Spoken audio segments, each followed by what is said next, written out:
뉴욕시가 임대료 보조 수혜 대상자를 모집합니다. 런던에서 싱가포르로 향하는 여객기의 난기류 사고로 한 명이 사망했습니다. 로어이스트 맨하탄에서 연이은 지하철 칼부림 사건이 발생했습니다. 뉴욕시 민주당원들이 아담스 뉴욕시장에 대한 공개적 비판을 제기했습니다. 이상은 TKC 뉴스데스크 오늘의 주요 소식입니다. 아름다운 제품에서부터 아름다운 사회를 만들기까지 키스는 뉴욕에서 시작하여 현재는 전 세계 12,000명의 직원들과 함께 끊임없이 도전하는 기업입니다. 사람을 생각하고 존중하는 기업. 키스는 한인들이 사회의 주인공이 될 수 있도록 든든한 버팀목이 되겠습니다. 글로벌 뷰티 기업 키스. New York, it's a hell of a town, but it's time to boss up now. You got skills? Prove it. We want street smarts, book smarts, upstarts. Stand up and get started. New job, new career, new you, New York. This city needs you. We got salaries, pensions, benefits, real talk, real perks, 9 to 5, night shift, on call, part-time, full-time. Your time, your choice. It's time to run this town. 시청자 여러분 안녕하십니까? 5월 21일 화요일 TKC 뉴스데스크 첫 소식입니다. 뉴욕시가 15년 만에 저소득층을 위한 연방주택 임대보조 프로그램 수혜 대상자를 모집합니다. 에릭 아담스 뉴욕시장은 다음 달 6일부터 9일까지 연방주택 임대보조금 지급 대상 신청을 접수하며 8월 1일까지 신청자 명단을 작성해 추첨을 통해 20만 명의 수혜자를 선정한다고 발표했습니다. 연방주택임대보조금 프로그램은 이른바 섹션 8 바우처라고 불리는 것으로 만약 대상자로 선정이 되면 수입의 30%만 임대료로 지급을 하고 실제 렌트비어의 차액 전부를 연방정부가 지불하게 됩니다. 이 정책은 마이클 블룸버그 시장 재임 때인 지난 2009년 12월 10일 중단된 이후 15년 만에 부활하는 것으로 만약 수혜자로 선정이 된다면 주거비 부담을 획기적으로 줄일 수 있습니다. 신청 자격은 올해 5월 기준 1인 가구는 연소득 5만 4,305달러 이내, 4인 가구는 7만 7,650달러 이내이며 뉴욕시는 10만 가구 이상을 수혜 대상으로 파악하고 있습니다. 하지만 재원이 한정돼 있기 때문에 일단 추첨을 통해 20만 명을 선정한 뒤 올해 말부터 한 달에 1,000개씩 바우처를 발행할 계획입니다. 런던에서 싱가포르로 향하던 싱가포르 항공 보잉 777 여객기가 난기류를 만나 기체가 심하게 요동치면서 승객 1명이 숨지고 30여 명이 부상을 입었습니다.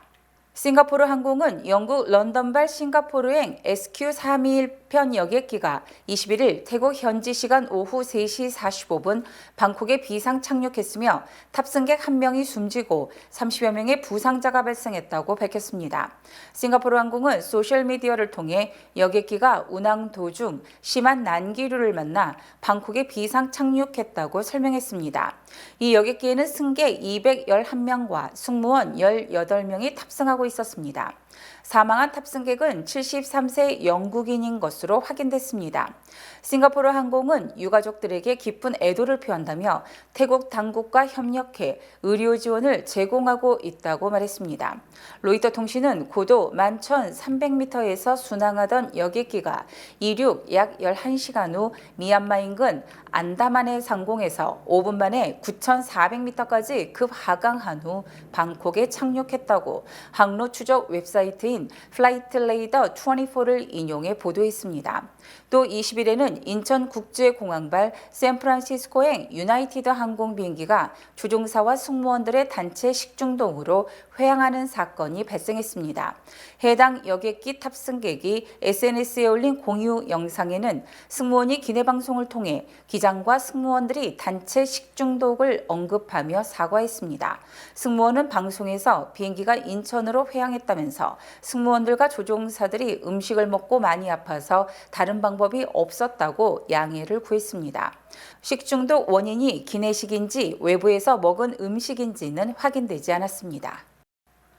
로어이스트 맨하탄에서 지하철역 칼부림 사건이 연이어 발생해 경찰이 조사에 나섰습니다. 19일 오전 로어 이스트 맨하탄의 델란시 스트리트 액세스 스트리트역에서 칼부림 사건이 발생했습니다. 36세 여성은 지하철역에서 한 괴한에 의해 왼쪽 다리에 칼을 맞아 병원에 실려갔습니다. 용의자는 남행 제2 열차를 타고 도주했습니다. 지난주 같은 지하철역 근처 114 델란시 스트리트에서는 34세 남성이 다툼 중 목과 등에 칼을 맞아 경찰이 용의자를 찾고 있습니다. 15일 오전 5시 30분경 남성은 흰색 후드티를 입은 남성에 의해 공격을 당해 인근 병원으로 이송됐습니다. 한편 뉴욕시 지하철 범죄율은 3월 23.5% 감소했습니다. 뉴욕시 민주당 인사들이 에릭 아담스 뉴욕시장에 대한 공개적인 비판에 나섰습니다. 에릭 아담스 뉴욕시장이 2025 시장 선거에 재출마할 것을 선언한 가운데 앤드류 쿠오모 전 뉴욕 주지사 등 민주당 인사들이 아담스 시장에 대한 공개적인 비판의 목소리를 내기 시작했습니다. 19일 앤드류 쿠오모 전 뉴욕 주지사는 뉴욕시가 로어 맨하탄 제이컬리스 공공주택의 비소 수도물 의혹에 대해 무능력하게 대응했다며 아담스를 우회적으로 비난했습니다. 같은 날 오후 주메인 윌리엄스 뉴욕시 의원은 18일 브루클린 베이리지의 친팔레스타인 시위를 제압하는 과정에서 과도한 경찰력이 동원됐다고 주장하며 아담스 시장의 이스라엘 하마스 전쟁에 대한 대응이 부끄럽고 위험하다고 말했습니다. 이에 대해 뉴욕시 주택국 대변인은 소셜미디어에 쿠오모 전 주지사를 저격, 잘못된 공공보건 정보와 공포심을 퍼뜨린다고 지적했으며 프랭크 캐런 전 비서실장은 윌리엄스 원의 이스라엘에 대한 편견이 놀라울 뿐이라고 즉각 대응했습니다. 에드리안 아담스 뉴욕시의회 의장과 저스틴 브레넌 브루클린시 의원도 뉴욕시경의 베이리지 시위 대응에 대한 비판의 목소리를 내는 데 동참했습니다. 아담스 시장은 이에 대해 월요일 뉴욕원 방송에 출연, 베이리지 시위를 진압한 경찰의 대응을 옹호했습니다.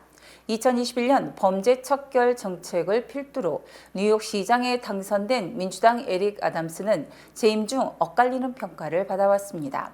최근에는 난민 위기와 2021 선거 캠페인에 대한 FBI 조사 등으로 역대 시장 중 가장 낮은 28%의 지지율을 기록했습니다. 이에 따라 2025 뉴욕시장 선거를 앞두고 민주당에서 아담스 시장의 새로운 대항마가 떠오를지 귀추가 주목되고 있습니다. 사랑의 터키 한미재단이 제2회 우크라이나 전쟁 고아돕기 운동을 성황리에 마쳤습니다. 전상복 사랑의 터키 한미재단 회장은 본사를 방문해 우크라이나 아이들에게 비타민과 식량, 성경책을 전하는 제2회 우크라이나 어린이 돕기 운동이 많은 한인들의 후원과 관심 속에 성료됐다며 감사의 뜻을 전했습니다. 사랑의 터키 한미재단은 올해로 37년째 세계 곳곳의 전쟁 고아들에게 나눔의 손길을 보내고 있는 재단으로 북한 주민들과 미국의 홈리스 등의 터키와 비타민 등을 후원하는 구제 성금을 이어왔습니다. 올해는 작년부터 시작한 우크라이나 어린이 돕기 운동의 일환으로 5월 초 우크라이나 전쟁 고아들에게 종합 비타민 1,500병, 빵 1,500봉지, 우크라이나 성경책 500권 등을 전달했습니다. 전상복 회장은 전쟁 탓에 우크라이나로 향하는 길이 순탄치만은 않았지만 도착해서 진심으로 기뻐하는 아이들과 부모들을 보니 큰 보람이 있었다고 말했습니다. 작년에도 2년째 갔지만 저쪽에 아이들이 기뻐하고 또 부모들이 기뻐하고 모이는 장소마다 한 200명씩 5군데서 1000명을 만나서 전달하고 왔습니다. 그래서 저분들은 꼭 비타민이나 빵 그것보다도 미국에 있는 사람들이 우리를 사랑한다, 우리한테 관심이 있다 하는 걸 가지고 무척 기뻐합니다. 그래서 교회당을 빌려가지고 찬양을 부르고 같이 노래하면서 전달하고 울면서 반갑고 서로 사진을 찍고 하는데 계속 와서 저희들을 위로해달라는 부모들과 아이들이 막 매달리고 그랬습니다. 그래서 제가 약속하기를 내가 건강이 허락하는 한 여러분의 그 정성과 기쁨을 같이 와서 나누고 싶다고 내가 내년에도 오도록 노력하겠나라고 약속을 하고 왔습니다. 계속 동포들의 지속적인 후원이 있으면 저는 끊이지 않고 심부름을 하겠습니다. 전상복 회장은 이러한 세계 전쟁과 돕기 행보가 지속되기 위해서는 한인들의 꾸준한 후원이 가장 중요하다며 앞으로도 사랑의 터키 한미재단에 많은 관심을 당부했습니다. 문화복지 NGO 이노비가 맨하탄 벨뷰 병원에서 병원 스태프, 의료진과 관계자 1000여 명을 위해 무료 공연을 펼쳤습니다. 이노비는 17일 뉴욕 시립병원 중의 하나인 벨뷰 병원의 문화적 다양성의 날 행사의 음악 공연의 메인 프로그램이자 한국을 대표해 병원 측의 특별한 요청을 받아 초대됐습니다. 이날 공연은 벨뷰 병원의 야외 공원에서 열렸으며 이노비는 유혜림 음악감독의 지휘로 한국 무용가 이송희, 해금 연주자 한희정과 기타의 정재영, 베이스의 박정환, 드럼의 사이먼 오가 함께해 국악과 재즈, 팝송과 케이팝을 편곡해 다양한 인종과 연령대를 어우르는 프로그램을 준비해 폭발적인 반응을 얻었습니다. 이 공연은 뉴욕 시립병원에서의 이노비의 첫 번째 공연이며 이노비는 앞으로 더욱 다양한 기회로 뉴욕 시립병원과 협업을 준비하고 있다고 밝혔습니다. 한편 벨뷰 병원은 미국에서 가장 오래된 공공병원으로 1736년에 설립됐으며 환자의 80% 이상이 의료 취약 계층입니다. 라이시 이란 대통령의 사망을 초래한 헬기 추락이 악천후 상황에서 기체 결함에 따른 것으로 드러난 가운데 이란이 이 같은 결과를 발표하고도 미국의 경제 제재 등의 책임을 전가하고 있습니다. 이란 국영 IRNA 통신은 라이시 대통령의 생명을 앗아간 헬기 추락 사고가 기술적 고장에 따른 것이라며 이란 정부가 헬기 추락을 적국의 공격이나 테러가 아닌 사고임을 공식 인정했습니다. 하지만 이란 측은 미국이 1979년 이슬람 혁명과 이란 미 대사관 억류 사태 이후 이란에 대해 경제 제재를 가했고 이에 따라 항공기와 부품 등을 조달하지 못함에 따라 이번 추락 사고가 발생했다고 주장하고 있습니다. 또 영국의 싱크탱크 채텀 하우스도 이란은 헬기뿐만 아니라 비행기 추락 등 많은 항공기 사고를 겪었으며 이는 분명히 제재와 관련이 있다고 강조했습니다. 이에 대해 국무부는 악천후 상황에서 45년 된 헬기를 운항한 것은 이란 정부의 결정이며 미국의 제재로 추락 사고가 발생했다는 것은 터무니없는 소리라고 반박했습니다. 로이드 오스틴 국방장관 역시 이란인들이 사고 원인을 조사하고 있고 우리도 조사 결과가 나오면 살펴볼 것이라고 말했으나 이란 측이 미국의 제조회사 측에 지원을 요청할지는 미지수입니다. 이번에 추락한 헬기는 미국 벨 헬리콥터가 1960년대 말부터 생산한 벨 212 기종으로 이란에서 모두 15대가 운행 중이며 평균 기령은 35년으로 알려졌습니다. 또 전 세계에서 443대가 운용 중이며 평균 기령이 42년임을 감안하면 이란 보유 헬기는 상대적으로 기령이 낮지만 유지보수가 제대로 됐는지는 의문입니다. 한편 이란 정부는 미국과의 핵 협상 타결이 유력시되던 2016년 보행사에 항공기 80대를 주문했지만 트럼프 집권 뒤 미국 정부가 이 계약을 무효화시켰습니다. 바이든 행정부의 친이스라엘 정책이 미국민들의 반감을 사면서 특히 주요 경합주에서 트럼프 전 대통령이 아랍계와 무슬림계의 강력한 지지를 받고 있는 것으로 드러났습니다. 뉴욕타임즈와 시에나 칼리지가 지난달 28일부터 이달 9일까지 대선 경합주인 애리조나, 조지아, 미시간, 네바다, 위스콘신 등 5개 주에서 공동 여론조사를 실시한 결과 아랍계와 무슬림 유권자층에서 트럼프 전 대통령이 57%의 지지를 얻어 25%에 그친 바이든 대통령을 2배 이상 앞섰습니다. 아랍계와 무슬림계는 지난 2020년 대선에서 과반 이상이 바이든 대통령을 지지했음을 감안하면 이번에는 완전히 트럼프 지지로 돌아섰고 특히 경합주에서 이 같은 경향이 뚜렷해짐으로써 트럼프에게 지극히 유리한 국면이 조성되고 있습니다. 특히 미시간주는 지난 2월 민주당 대선 후보 경선 출구조사 때 무슬림 투표자의 94%가 지지 후보 없음에 투표한 것으로 확인돼 무슬림계가 바이든에게서 떠나고 있다는 분석을 낳았습니다. 더욱 심각한 것은 바이든 지지를 철회한 무슬림계 중 적지 않은 숫자가 트럼프 지지로 옮겨갔다는 점입니다. 이처럼 아랍계와 무슬림의 반 바이든 현상은 지난해 10월 이스라엘 하마스 전쟁이 발발한 뒤 미국이 무조건적으로 이스라엘을 편든다는 인식이 확산됐기 때문으로 트럼프 측은 큰 힘을 들이지 않고 이들의 표를 흡수하고 있다는 분석입니다. 하지만 트럼프 전 대통령 역시 임기 중 이슬람권 국가 출신자의 미국 이민을 제한하는 행정명령을 발동하고 팔레스타인 문제에서 선명하고 강력하게 이스라엘을 지지했기 때문에 바이든 대통령과 비슷한 성향이지만 유권자들은 지금 당장의 정책으로 판단하는 경향이 강한 것으로 풀이됩니다. 무슬림 인구는 경합주인 미시간과 경합주와 비슷한 양상을 보이는 미네소타주에 많이 거주, 실제 유권자의 보링 파워 이상의 영향력을 행사할 가능성이 큽니다. 트럼프 전 대통령 성추행 입막음 의혹 사건과 관련해 마이클 코헨이 트럼프 재단에서 3만 달러 상당을 횡령했음을 시인했고 담당 판사가 작심한 듯 트럼프 측 증인의 불량한 태도를 강경한 어조로 질책했습니다. 어제 뉴욕주 뉴욕카운티 지방법원에서 속개된 성추행 입막음 의혹 재판에서 트럼프 전 대통령의 개인 변호사였던 마이클 코헨은 트럼프 재단에서 5만 달러를 받아서 레드핀치라는 기업에 전달하기로 했으나 이 중 2만 달러만 전달하고 3만 달러는 횡령했다고 시인했습니다. 코헨 변호사가 이를 시인한 것은 코헨의 개인 변호사로 일했던 로버트 코스텔로 변호사가 트럼프 측 증인으로 출석, 횡령 정황 등을 낱낱이 폭로했기 때문입니다. 특히 코스텔로 변호사는 코헨 변호사가 트럼프와 성추행 입막음을 위한 돈 전달을 논의했다고 증언했지만 이는 사실이 아니라며 코헨이 자신에게 여러 차례 그런 논의를 한 적이 없다고 털어놨었다고 주장해 파문이 일고 있습니다. 또 어제 코스텔로 변호사의 증언 도중 검찰이 이의 제기를 해서 멀천 판사가 이를 받아들이면 코스텔로 변호사가 여러 차례 반복적으로 판사의 결정을 수용할 수 없다는 듯 부적절한 반응을 보였고 판사가 마침내 폭발하고 말았습니다. 후안머천 판사는 이날 재판 중 취재진들에게 퇴정 명령을 내린 뒤 코스텔로 변호사에게 자신의 결정이 마음에 들지 않더라도 비난하는 듯한 말을 내뱉지 말라며 자신을 곁눈질로 째려보지 말라면서 눈동자를 돌리지 말라는 등 원색적 용어로 강력하게 질책했습니다.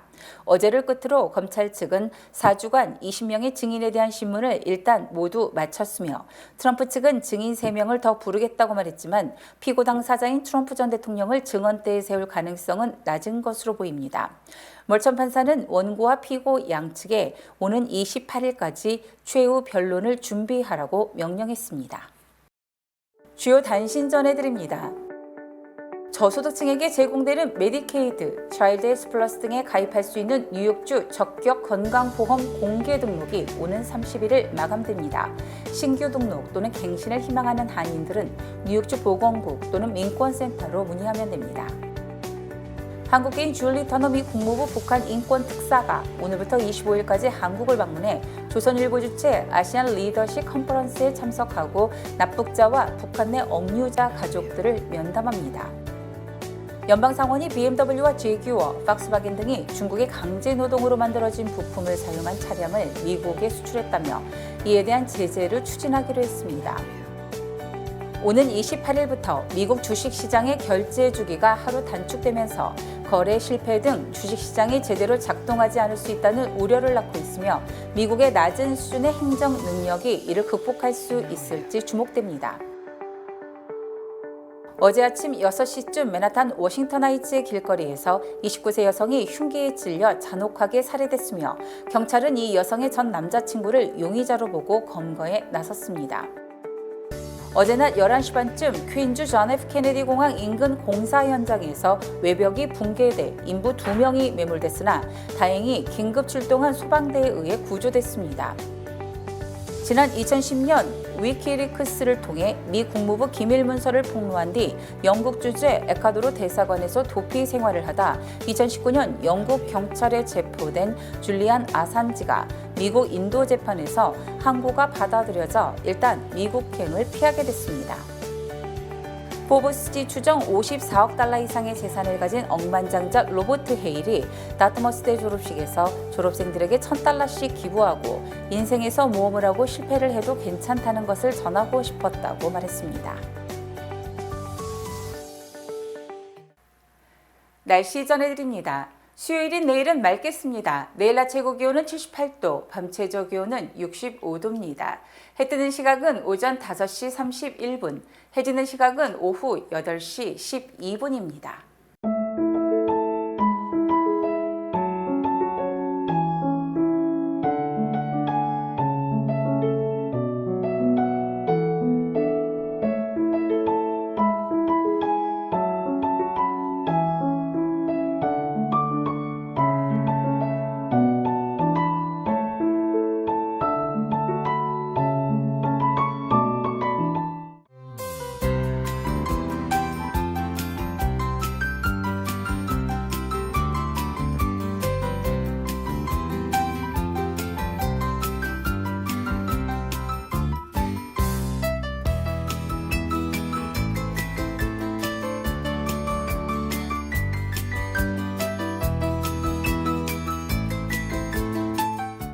강원도 특별자치도 출범과 함께하는 2024년 속초시 미곡동부 특판 행사가 5월 10일부터 20일까지 11일간 뉴저지 한남체인에서 진행됩니다.